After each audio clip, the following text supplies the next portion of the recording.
కేసీఆర్ గారు మా head.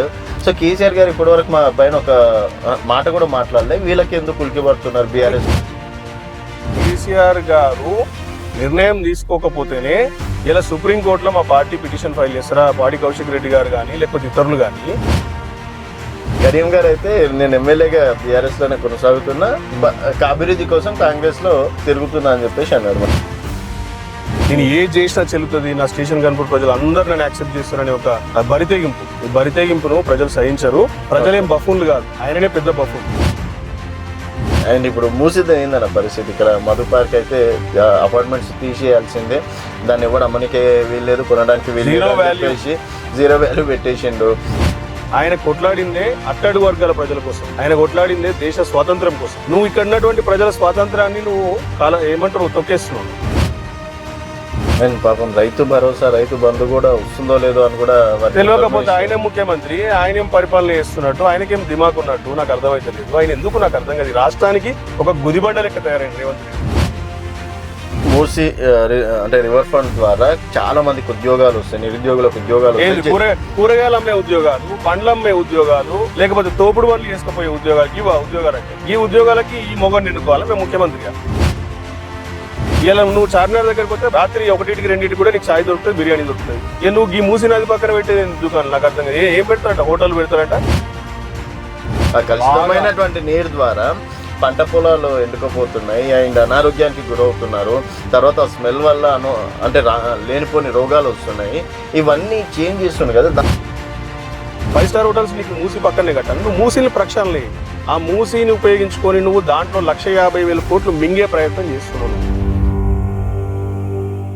Welcome to Telangana వెలుగు. నేను మీ రాజు. ప్రస్తుతం మనతో పాటు హరీష్ రెడ్డి గారు ఉన్నారు, బీఆర్ఎస్ పార్టీ సీనియర్ నాయకులు. నమస్తే హరీష్ అన్న. నమస్తే రాజు. ఎట్లున్నారన్న? ఫైన్. సో మొత్తానికి ఏందన్న, కడియం అలాగే దానం నాగేందర్ ఇంకా బీఆర్ఎస్లోనే కొనసాగుతున్నారని చెప్పేసి ఈరోజు స్పీకర్ గారు ఇలాంటి తీర్పిస్తారని చెప్పేసి మేబీ ఎవరు అనుకోలేదు. అది దానం గారి విషయంలో అయితే అస్సలు ఎక్స్పెక్ట్ చేయలే. ఖైరతాబాద్ ప్రజలు కూడా అనుకున్నారో లేదో తెలియదు. సో దీన్ని బీఆర్ఎస్ ఏ విధంగా చూస్తున్నాను. సో మొత్తానికి మీ పార్టీలో 10 మంది ఇంకా మీ పార్టీలోనే ఉన్నట్లు తేలిపోయింది. ఇది వాస్తవం చెప్పాలంటే ప్రజాస్వామ్యాన్ని ఖూనీ చేయడమే, ఇంతకుమించి ఇంకేం చేసిన.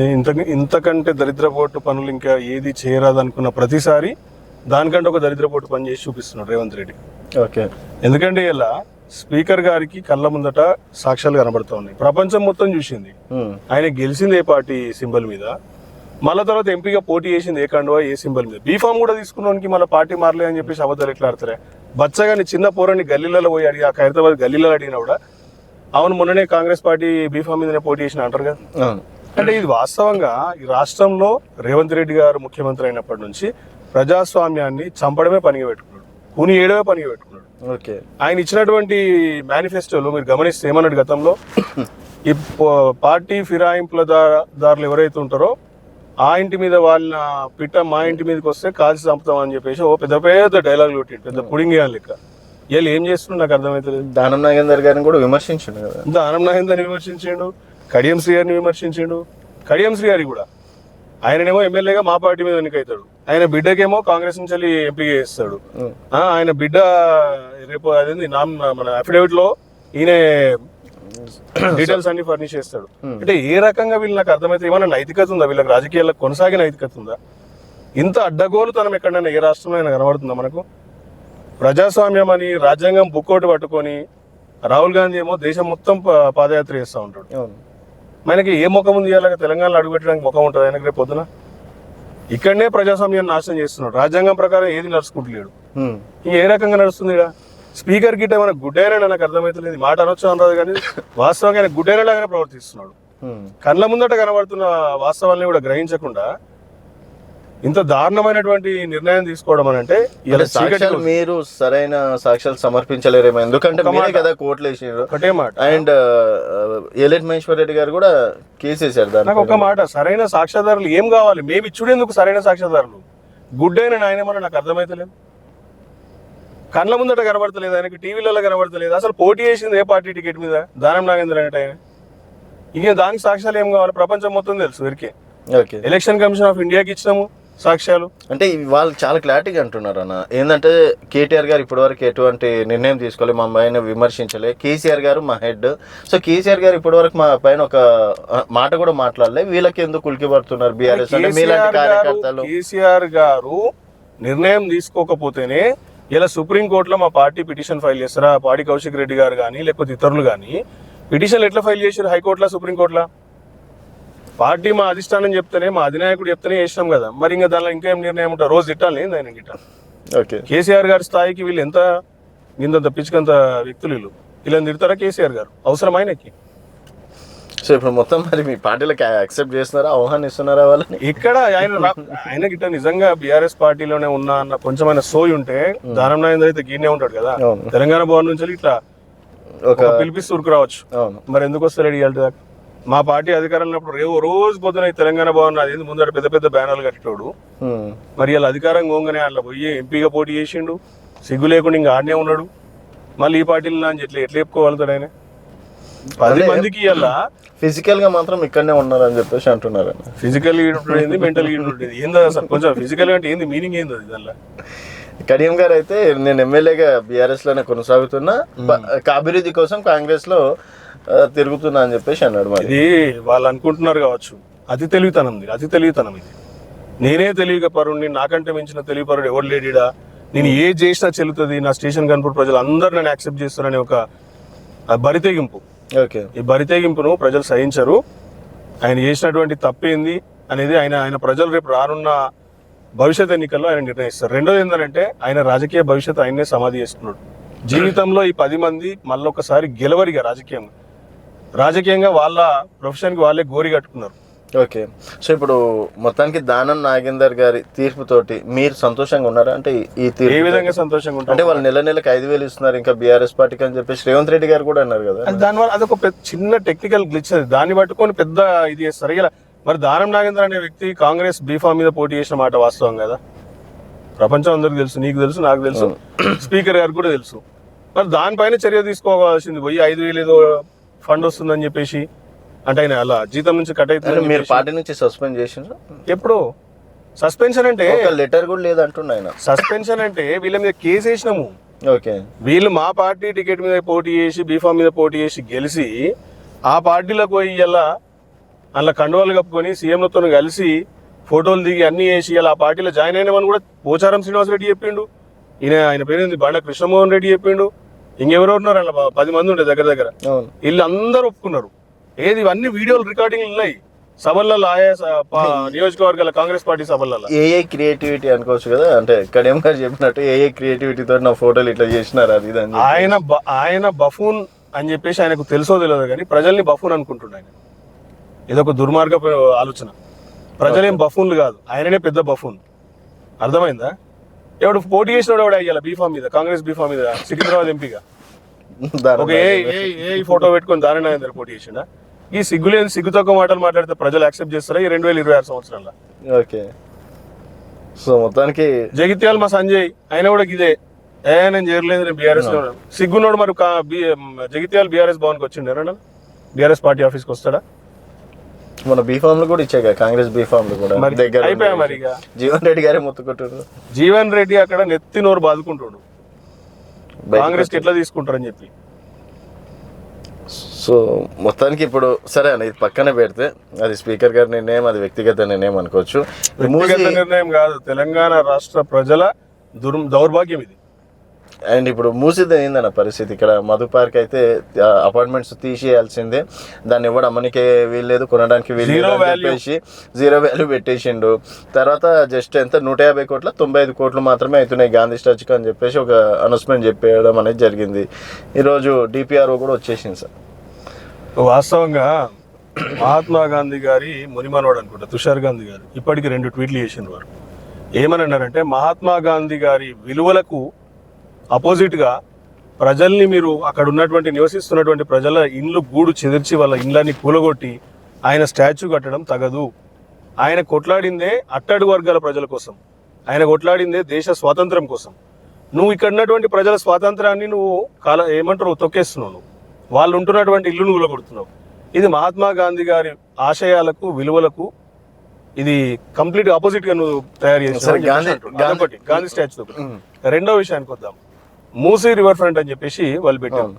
ఈ మూసీ రివర్ ఫ్రంట్ ఇలా డిపిఆర్ తీసుకొచ్చిండు 5,900 కోట్లు ఏమో చెప్తున్నాడు వాస్తవంగా.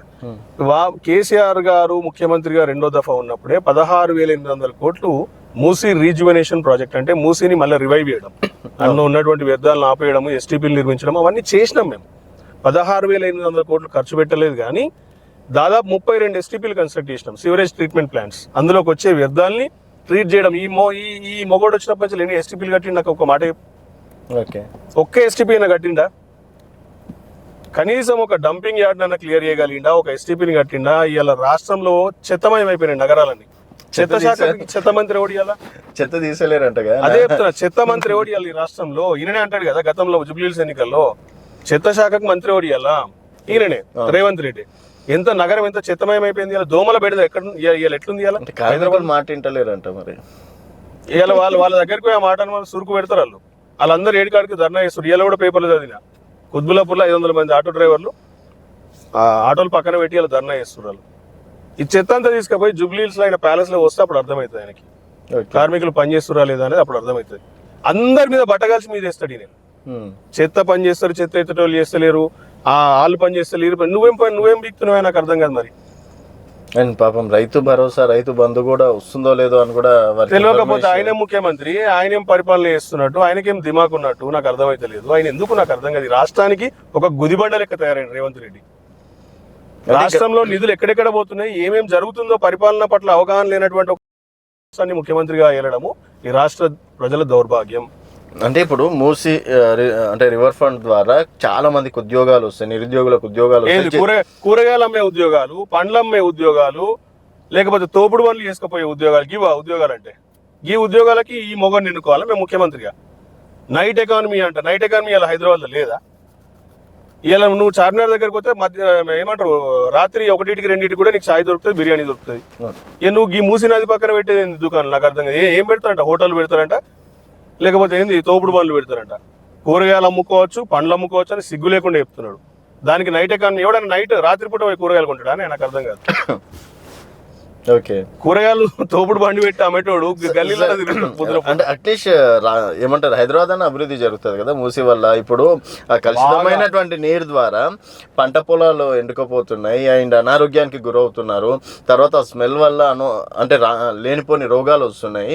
ఇవన్నీ చేంజ్ చేస్తున్నాయి కదా, దాన్ని నేను ఏమంటున్నా అంటే నువ్వు మూసీ నదిని ప్రక్షాళన చేయడం అనేది ఒక బృహత్తరమైనటువంటి కార్యక్రమం. అది నువ్వు టేకప్ చేయలే. అదేదో నీ బ్రెయిన్ లో వచ్చినటువంటి ఐడియా కాదు. నీ బ్రెయిన్ లో తుప్పు పట్టిన ఐడియాలు ఉంటాయి, లేకపోతే కేసీఆర్ ఎట్లా బూతులు తిట్టాలనే ఐడియాలు ఉంటాయి. మూసీ నదిని ప్రక్షాళన చేయాలన్నటువంటి ఐడియా కేసీఆర్ గారిది. నేను చెప్పినా కదా, Musi rejuvenation board, Musi river front board అని పెట్టి దానికి సుధీర్ రెడ్డి గారిని చైర్మన్ చేసిండ్రు. 16,800 కోట్ల బడ్జెట్ పెట్టిండ్రు. దాంట్లో భాగంగా 32 ఎస్టీపీలు నిర్మించారు. నాగోల్లో ఒక 3 కిలోమీటర్లు 4 కిలోమీటర్ల పొడుగుతా దాన్ని ప్రక్షాళన చేసి అక్కడ పార్కులు ఎస్టాబ్లిష్ చేసిండ్రు. ఈయన పార్కులు పెట్టాడు, ఈ అపార్ట్మెంట్లు గులగొట్టి అక్కడ ఏం చేస్తారంటే 5 స్టార్ హోటల్స్ కడతారంట. 5 స్టార్ హోటల్స్ నీకు మూసి పక్కనే కట్టాలి. నువ్వు మూసీని ప్రక్షాళన చేయి. ఆ మూసీని ఉపయోగించుకొని నువ్వు దాంట్లో 1,50,000 కోట్లు మింగే ప్రయత్నం చేస్తున్నావు నువ్వు. అది నేను బీఆర్ఎస్ పార్టీ ఒక నాయకుడిగా అభ్యంతరం వ్యక్తం చేస్తున్నాను. దాని పట్ల ప్రక్షాళన చేయి. నువ్వు ఎస్టీపీలు నిర్మించు, దానిలోకి కెమికల్స్ యాడ్ కాకుండా ఎక్కడికక్కడ కట్టడి చేయి. నీకు దమ్ముందా? నీకు చేతనవుతుందా? ఇంకొక ఫైనల్ వర్డ్, ఈ మూసీ నదిని ప్రక్షాళన చేయడానికి దీంట్లో మళ్ళా ఇయర్ లాంగ్ సంవత్సరం పొడుగుతా నీళ్లు ఉండడానికి ఏం వాడుతుంది తెలుసా? నీళ్లు కాళేశ్వరం నీళ్లు. కాళేశ్వరం ఎవడు కట్టిండు? కేసీఆర్ గారు కట్టిండు. మరి కేసీఆర్ గారు కట్టినటువంటి కాళేశ్వరం నీళ్ళే నువ్వు గుంజుకొని ఇక్కడ వస్తున్నావు. కాళేశ్వరం ప్రాజెక్టు 1,00,000 కోట్ల అవినీతి అని పిచ్చి పట్టిన దానిలాగా మాట్లాడుతూ ఉంటావు. ఓకే, మళ్ళీ అలా నీకు అవసరం వచ్చింది కాళేశ్వరం నీళ్ళే కదా. ఇప్పటికైనా ఒప్పుకుంటావు కాళేశ్వరం నీళ్ళు కాళేశ్వరం ఎందుకు కట్టిన ఎంత గొప్ప ప్రాజెక్ట్ అని? అంటే దీని విషయంలో కూడా వారు ఏమన్నారు అంటే కేసీఆర్ ఏం జేబులో నుంచి తెచ్చి ఇయ్యలేడు, ఇది ప్రజల సొమ్ము కాబట్టి సో డెఫినెట్ గా నీళ్ళని వినియోగించుకుంటాం అండ్ అక్కడ కుంగిన పిల్లర్లను కూడా మంచి చేస్తామని చెప్పేసి కూడా అన్నారు. 2.5 ఏళ్ళు పడుతుందా? నాకు అర్థం కాదు. ఎలక్షన్ ముందు నెలకో 2 నెలల ముందో అది కుంగితే 2.5 సంవత్సరాలు నువ్వు కమిటీల పేరున కాలయాపన చేస్తే ఆ ప్రాజెక్టుని నువ్వు ఖచ్చితంగా అది ముంచుదామని చెప్పేసి ఆలోచన అని చెప్పేసి ప్రజలకు అర్థమైతలేదు. ఇవాళ వరదలో ప్రాజెక్టు కొట్టుకపోవాలని చూస్తున్నావు నువ్వు. నీకు చేతనైతే ముఖ్యమంత్రి హోదాలో 2.5 ఏళ్ళ నువ్వు దాన్ని రిపేర్లు చేయించరాదు. ఎందుకు చేయించలే? బురద జల్లాలి కేసీఆర్ మీద అని చెప్పేసి ఒక కుటిల ప్రయత్నం చేస్తున్నావు. మరి ఇప్పుడు కేసీఆర్ పని అయిపోయింది అనుకోవచ్చు, అంటే బీఆర్ఎస్ పని మేబీ ఇప్పుడు మున్సిపల్ కావచ్చు, సర్పంచ్ కావచ్చు, అండ్ మొన్న జూబ్లీహిల్స్ కావచ్చు, తర్వాత ఇప్పుడు రేవంత్ రెడ్డి గారు ఏమో చాలా కాన్ఫిడెన్స్గా ఇంకా 5 సంవత్సరాలు నాదే కుర్చీ అని చెప్పేసి అంటున్నారు. కాన్ఫిడెన్స్ లేకపోతే ఆయన మాట అంటారా? నేను ఒకటి చెప్పాలి, నా మాటలు కోటలు దాటే వ్యక్తి రేవంత్ రెడ్డి. మాటలు మస్తు మాట్లాడుతారు ఆయన తాకత్కు మించి, ఆయన హైట్కి మించి మాట్లాడుతారు మాటలు. కేసీఆర్ గారితో ఏ ఒక్క రంగంలోనైనా డిబేట్లో పాల్గొనడానికి ఆయనకు చేతనవుతుందా? డిబేట్లో పాల్గొని కేసీఆర్ గారి పైన గెలవడం చేతనవుతుందా? తెలివి ఉందా అసలు ఏదైనా సబ్జెక్ట్ మీద? ఇలా కేసీఆర్ గారు కుల వృత్తులను ఎంకరేజ్ చేసిరు. ఆ రోజు ఎవరికి యాదవ్ సోదరులకి గొర్రెలు, మత్స్యకారుల సోదరులకు అందరికి చేపలు, ఇవన్నీ ఇస్తే ఏమన్నాడు ఆ రోజు? నిరుద్యోగులకు గొర్రెలు బర్రెలు ఇచ్చేసి వాళ్ళని ఇంకా అక్కడనే ఉంచుతాం అనుకుంటున్నాం అన్నాడు. నిన్నగాక మొన్న వారం రోజుల్లో సిగ్గు లేకుండా ఇదే మాట ఆయన అన్నాడు కదా. కుల వృత్తుల్ని పెంపొందిద్దామని నిర్ణయించుకున్న ఈ ప్రభుత్వం, మరి నువ్వెందుకు మాట్లాడుతున్నావు ఆ మాటలు? ఇలా ఆ రోజు కేసీఆర్ ఇస్తేనేమో అడ్డగోలు మాటలు మాట్లాడినావు, ఇలా నువ్వు చేసేది అదే పని కదా. ఏ విషయంలో ఈయనని నేను ఒకటి చెప్తున్నా, వ్యవసాయ రంగం తీసుకోండి, లేకపోతే అగ్రికల్చర్ మన ఎంప్లాయ్మెంట్ రంగం తీసుకోండి, పవర్ రంగం తీసుకోండి, కరెంట్ ఎలక్ట్రిసిటీ రంగం తీసుకోండి, ఇండస్ట్రీస్ రంగం తీసుకోండి, రియల్ ఎస్టేట్, ఏ రంగంలో తీసుకున్నా కేసీఆర్ గారితో నువ్వు పోటీ పడలేవు. ఆయన ఆకాశం అంత ఎత్తులో ఉంటే నువ్వు ఒక చిన్న పిత్తపరిగ లాంటి వాడు. నువ్వు ఆయన ముందర పోటీ ఉంటావు. అంటే జనాలు అంటే నేనేమంటున్నా, కేవలం బీఆర్ఎస్ కార్యకర్తల మాటనా ప్రజల మాటనా? ఇది ప్రజల మాట, అది నిరూపితమైంది. మొన్న మున్సిపల్ ఎన్నికల్లో ఎన్ని సీట్లు వచ్చినాయండి నాకు అర్థం కాదు కాంగ్రెస్ పార్టీకి. సరే, 99 రోజుల ప్రణాళిక అని చెప్పేసి నాకు తెలిసి మీ నియోజకవర్గంలో స్టార్ట్ చేసిండ్రు. సో మరి దానిపైన ఏమంటారు? ఏముంది, అది గానా బజానే వేసుకుంటారు వాళ్ళకి వాళ్ళు. ఇలా వాళ్ళు ఇచ్చినటువంటి 6 హామీలో నికార్సుగా ఎన్ని హామీలు అమలైన రాజు నువ్వే చెప్పు ఒక మాట. బస్సులలో ఒకటి ఫ్రీగా పెట్టుడు ఆడోళ్ళకి, అది ఆళ్ళకాళ్ళకి పంచాయతీలు పెట్టి సీట్ల కోసం కొట్టుకుంటు తప్ప ఏ హామీని నెరవేర్చిరు? ఇలా రైతులకు ఇస్తానటువంటి రైతు భరోసా కొట్టిరు 3వ దఫాగా. ఇస్తానటువంటి రుణమాఫీ అరకొరగా 32% మాత్రమే రైతులకు చేసిండ్రు. పంట బోనస్ కేవలం సన్నవడ్లకే ఇచ్చేసి చేతులు దులుపుకున్నారు. ఇలా దళిత బంధు 12 లక్షలు ఇస్తా అని చెప్పేసి అదెగొట్టిరు. స్కూటీలు అన్నారు, ల్యాప్టాప్లు అన్నారు, 2 లక్షల ఉద్యోగాలు అన్నారు. 2 లక్షల ఉద్యోగాలు అని చెప్పి 20,000 25,000 ఉద్యోగాలు ఇచ్చి అలా నెత్తి మీద షెటకోపం పెట్టాడు నిరుద్యోగుల నెత్తి మీద. ఏ ఒక్క హామీ నెరవేర్చకుండా, ఏ ఒక్క మాటకి కూడా నికార్సుగా పనిచేయకుండా 99 రోజులు గానాభజన ఇస్తాం, సంతోషపడతాం, సంబరపడతాం అని చెప్పేసి అంటే ప్రజలు నమ్ముతారా? నిన్నగాక మొన్న అనంతగిరి హిల్స్ లో ఎక్కడ వికారాబాద్ దగ్గర ఇళ్ళది డిసిసి అధ్యక్షుల మీటింగ్ ట్రైనింగ్ జరిగింది. ఆ గానాభజన చూసిన చాలదు ఇంకా. ఒక్కొక్కడు అయ్యింది ఏం పాటలు అవి, ఐటమ్ సాంగ్స్, అవి ఐటమ్ సాంగ్స్ మీద డాన్సులు చేసారు. అది అలా తెలివికి ఎట్లా పడైంది. రాష్ట్రంలో పరిపాలన గాలికి ఎగ్గొట్టి ట్రైనింగ్ల పేరిట ఐటమ్ సాంగ్స్ మీద డాన్సులు చేస్తున్నారు.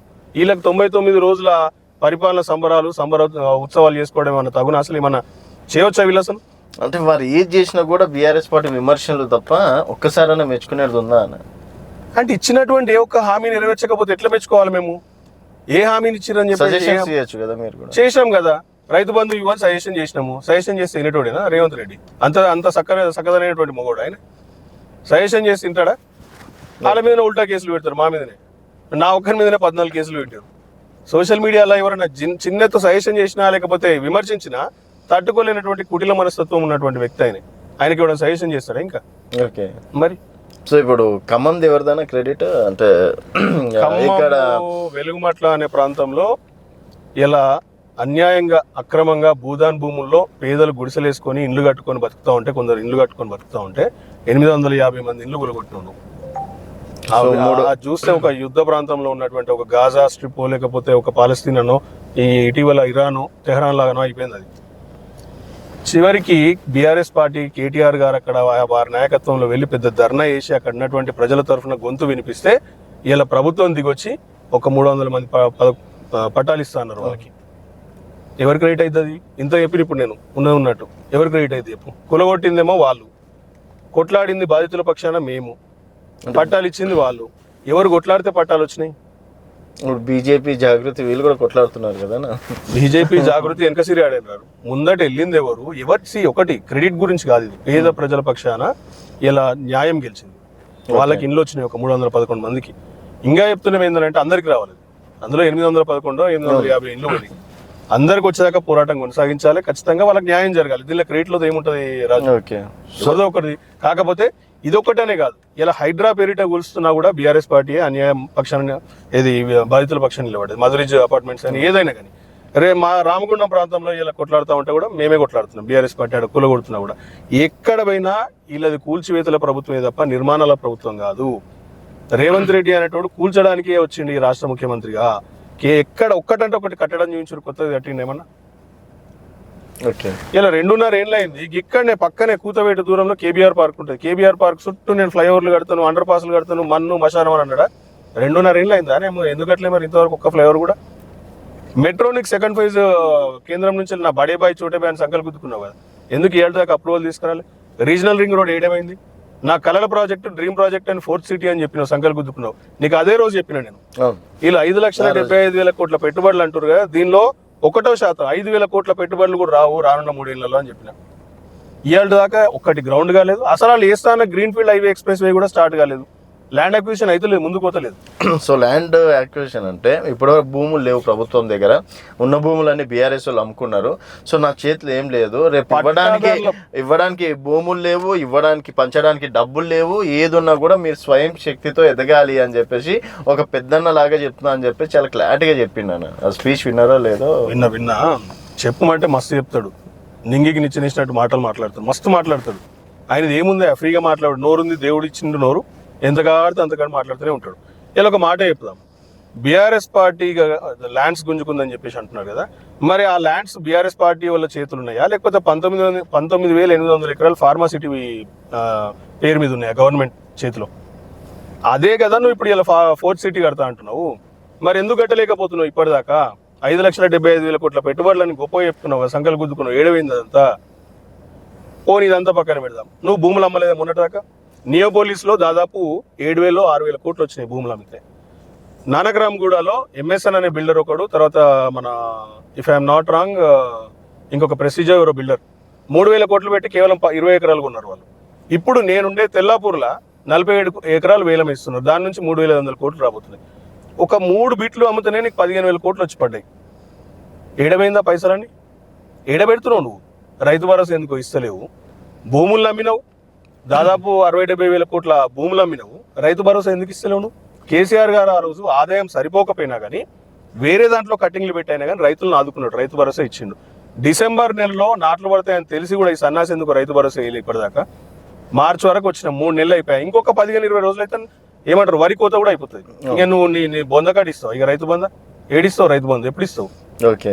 సో ఇప్పుడు జనాలు నమ్ముతున్నారా, జనాలు యాక్సెప్ట్ చేస్తారా? ఒకవేళ అంటే ఎలక్షన్స్ ముందు డబ్బు కావచ్చు, అధికార బలం కావచ్చు, ఇంకేదో ఒకటి చేసి ఇంకో 2 ఉచిత పథకాలు ఇచ్చేస్తే జనాలు మళ్ళీ కాంగ్రెస్ సైడే వెళ్తారు, ప్రజాపాలన సైడే మళ్ళీ. అంటే నిన్ను ఇప్పుడు 5 ఏళ్లలో నీకు 5 లక్షలు ఇవ్వాల్సినటువంటి వ్యక్తి నీకు కేవలం లాస్ట్ 6 నెలల్లో 50,000 ఇచ్చి మిగతా 4.5 లక్షలు ఎగ్గొట్టి నీ వీపంతా చింతపండు చేసి నేను నష్ట కష్టాలు పెడితే నువ్వు గుర్తుంచుకుంటావా 50,000?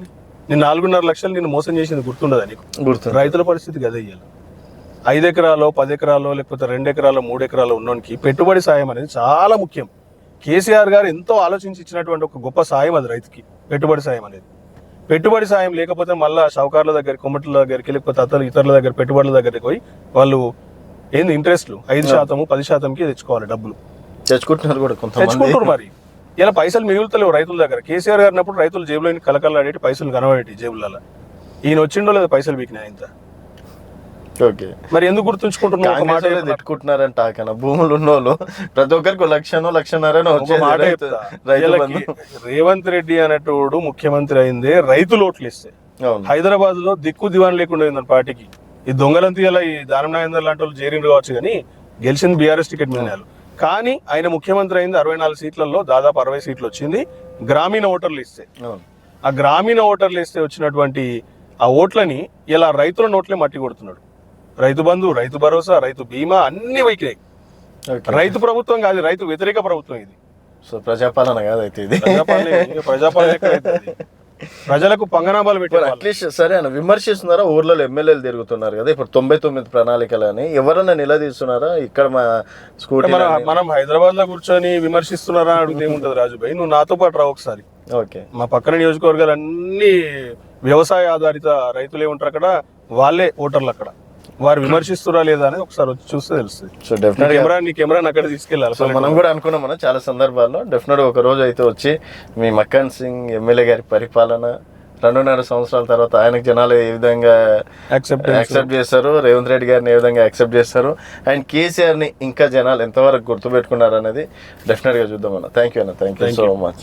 సో ఇది హరీష్ రెడ్డి గారితో స్పెషల్ చిట్చాట్. మరొక గెస్ట్తో మళ్ళీ కలుద్దాం. చూస్తూనే ఉండండి తెలంగాణ వెలుగు. అండ్ ఇది ప్రభుత్వం ప్రజాపాలనగా రేవంత్ రెడ్డి సక్సెస్ అయ్యాడా లేదా అనేది కూడా మీ అభిప్రాయాల కింద కామెంట్ రూపంలో తెలియజేయండి. చూస్తూనే ఉండండి తెలంగాణ వెలుగు.